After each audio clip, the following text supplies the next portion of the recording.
Sa mga gusto mag-ingay sa pagsalubong sa bagong taon, may panawagan ng isang grupo at ang Bureau of Fire Protection na gawin yan sa ligtas na paraan sa halip na sa delikadong paputok.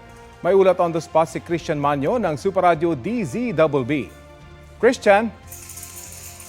Rafi, hinimok ng EcoWaste Coalition ng publiko na gumamit na lang ng mga alternatibong pampaingay sa pagsalubong sa bagong taon.